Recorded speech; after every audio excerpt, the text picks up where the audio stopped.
Lola typique.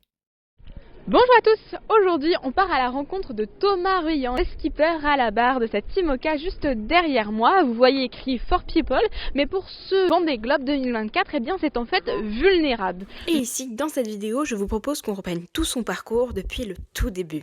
Alors, qui est Thomas Ruyant ? Déjà, moi je dirais que Thomas Ruyant, c'est un marin d'exception au palmarès vraiment très impressionnant.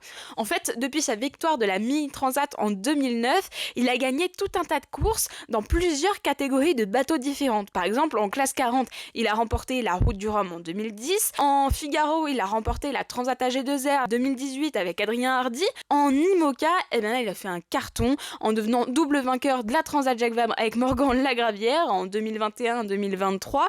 Il a aussi remporté une nouvelle fois la Route du Rhum, parce que oui, en classe 40 c'était classe, mais il l'a remporté quelques éditions plus tard en IMOCA, ça allait encore plus. Mais moi perso, je crois que ce que je retiens de Thomas Ruyant, au-delà même de son palmarès, c'est que c'est une personne qui a une faculté juste impressionnante à mobiliser et construire de beaux projets fiables et performants, que ce soit sur l'eau ou sur terre, avec notamment sa collaboration de longue date avec Advance, son partenaire depuis maintenant 10 ans. En effet, Thomas fait toujours en sorte que ses projets sportifs mettent toujours en lumière des causes beaucoup plus larges qui dépassent même le sport lui-même de la course au large. On parlera d'ailleurs plus en détail de ce nouveau projet qu'il a présenté sur le Vendée Globe 2024 qui vient de s'achever pour Thomas Ruyant puisqu'il est arrivé 7e au Sables d'Olonne, vulnérable, ou encore le projet du Vendée Globe 2021 qui s'appelait Linked Out. Mais avant tout ça, je voudrais d'abord que Thomas réponde à cette question qu'on s'est posée au début. Qui est Thomas Ruyant ?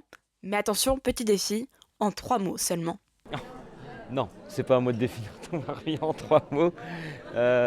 Non, pas simple, j'en sais rien. Je sais que j'aime la compète, que j'aime l'aventure, j'aime le large et j'aime la mer et les bateaux. Voilà.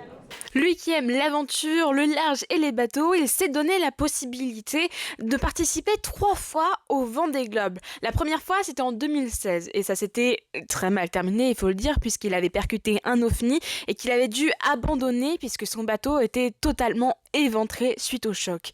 Alors il a retenté en 2020 et là en 2020, succès. Il est arrivé 6e sur la ligne d'arrivée au Sables d'Olonne avec ce projet Linked Out qu'il a monté avec son partenaire Advance. D'ailleurs, sur ce Vendée Globe, Thomas a embarqué des caméras et tout ça, ça a été monté par Molécule pour faire un super film qui s'appelle 29 173 nœuds marins. C'est la distance qu'a parcouru Thomas lors de ce Vendée Globe et c'est un film qui est à retrouver sur Sailor. Entre ces deux Vendée Globe, le 2016 et le 2020, il y a eu des changements évidemment puisque Thomas a entre autres créé sa propre écurie de course au large. Alors ça, il faut le faire. Ça s'appelle Thomas Ruyant Racing et c'est une écurie qui abrite aujourd'hui 2 projets qui viennent de terminer le Vendée Globe. Le projet de Thomas Ruyant et le projet de Sam Goodchild qui, vous allez le voir, sont très liés. Mais avant ça, je me suis posé une question. Pourquoi Thomas revenait une 3e fois sur le Vendée Globe ? Je veux dire, il l'avait fait en 2016, ça s'était mal passé. Il est revenu en 2020, il l'a bouclé. Pourquoi y revenir une 3e fois en 2024 ?